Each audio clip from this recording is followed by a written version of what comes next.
La Maison Tangente est une auberge du cœur située dans l'arrondissement Hochelaga-Maisonneuve.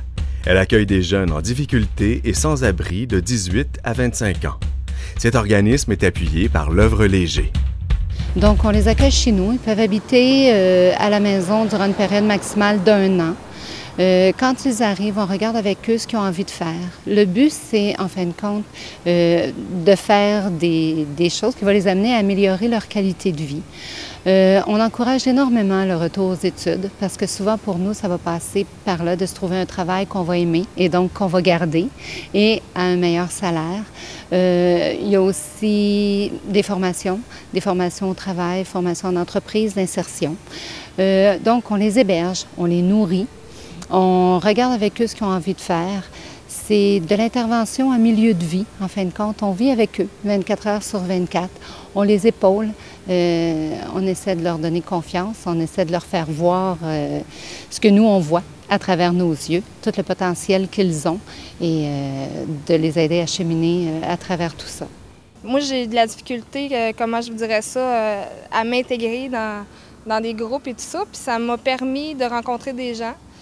Ça m'a permis de... Tu sais, eux autres, ils font quelques règles, faire du ménage, tout ça. Donc, puis moi, à 18 ans, de 14 à 18 ans, j'étais en centre d'accueil. Donc, tu sais, je savais pas trop comment ça marchait, la vie, finalement. Donc, j'ai appris ça à Tangente. Puis maintenant, je suis bénévole. Moi, j'adore la cuisine, en fait. J'aide Tangente pour faire de la cuisine. Et qu'est-ce que ça a changé concrètement dans votre vie? Oh, tout. Tout concrètement, ça a changé vraiment un endroit où rester plutôt qu'un banc de parc, un endroit stable avec des gens à qui parler dans le besoin, de la bonne nourriture aussi, plutôt que de manger tout le temps des pains beurre de pinot. Et puis aussi, ça m'a donné confiance en moi pour le futur. J'avais plus vraiment confiance en moi après avoir été dans la rue, on voit les objectifs, tout ça. Puis, ouais, on redonnait confiance en moi. Maintenant, je crois que je peux vraiment faire de quoi de ma vie. Puis, ce passage-là dans la rue est pratiquement oublié ou presque. Là. Tellement ils ont fait une belle job avec moi. Ouais. Au quotidien, bien, ça donne qu'on est 10 personnes qui vivent dans un 8,5. Donc, on peut dire qu'on a une ambiance très, très familiale. On a un volet chez nous qui est très important, qui est, en fin de compte, notre deuxième poste budgétaire le plus important et qui est celui de la nourriture. Moi, quand j'ai commencé il y a plus de 20 ans à la Maison Tangente, on m'a dit « Joanne, une des choses les plus importantes ici, c'est que les gens qui arrivent, ils ont vécu la rue, ils ont vécu la misère, il faut qu'ils mangent bien. Il faut qu'ils reprennent de l'énergie, il faut qu'ils se refassent une santé. » En fait, il devrait y en avoir plein partout, dans n'importe quelle ville, parce que moi, je viens de Bécomo et ça n'existe pas à Bécomo, puis c'est une réalité qui existe. Des jeunes adultes, des fois, ils ne savent pas trop où s'en aller, surtout quand tu sors de centre d'accueil, tu tombes souvent dans la drogue, tu ne sais pas vers qui te retourner. Des maisons comme Tangente, bien, ça aide. Tu sais, il y a beaucoup de ressources. Tu sais, quand tu vas à Tangente, tu veux faire une thérapie, ils vont t'aider, ils vont faire un suivi. Donc, c'est super important. À chaque jour, c'est un de nos résidents qui a pour tâche de concocter le menu pour les 10 personnes qui sont là. Avec l'aide des intervenants, il y en a qui nous disent « Je ne sais pas rien faire, tout ça. » Bien, on fait des apprentissages, on apprend. C'est en faisant des essais, des erreurs qu'on va apprendre à cuisiner, qu'on va apprendre à goûter aussi des nouvelles choses, à apprécier la bonne nourriture. Quand ils sont rendus en haut, c'est le même apprentissage qui se continue.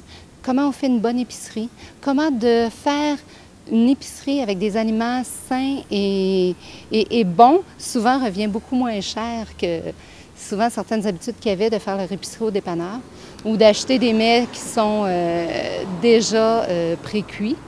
On a aussi une personne qui s'occupe de faire avec eux des cuisines collectives.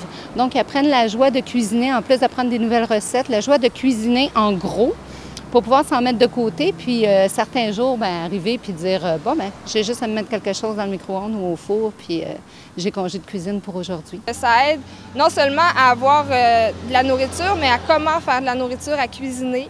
Donc, les jeunes peuvent cuisiner ensemble, puis vu qu'on est plusieurs, bien, on partage entre nous des recettes, on partage l'amitié finalement. Sans vouloir dénigrer d'autres endroits où j'ai été, Tangente est un endroit vraiment particulier. À cause de ça, de la chimie qu'il y a entre l'équipe d'intervenants, l'approche qu'ils ont par rapport aux jeunes. C'est vraiment un endroit qui est très humain et les mots me manquent un peu, là. Je suis un peu émotif, mais Moi, je pourrais dire ça. Oui, c'est un endroit particulier qui sort du lot. Puis je pense que pour ça, c'est très important de justement souligner le travail qu'ils font avec les jeunes. Parce que travailler avec les jeunes, c'est une chose. Travailler avec les jeunes de la rue, c'en est une autre. Mais la façon qu'ils le font, c'est encore... Là, je relève mon chapeau. De continuer à améliorer la qualité de vie de ces jeunes-là, c'est notre relève, c'est notre avenir. Puis je pense que le Québec n'a plus les moyens de se permettre de perdre un de ces jeunes, donc il faut continuer vraiment à les aider, puis à développer des ressources, tant alimentaires qu'au niveau du logement, créer du logement social, parce qu'ils ont vraiment besoin de pouvoir commencer leur vie en ayant la possibilité de se bâtir quelque chose comme les générations avant ont pu le faire.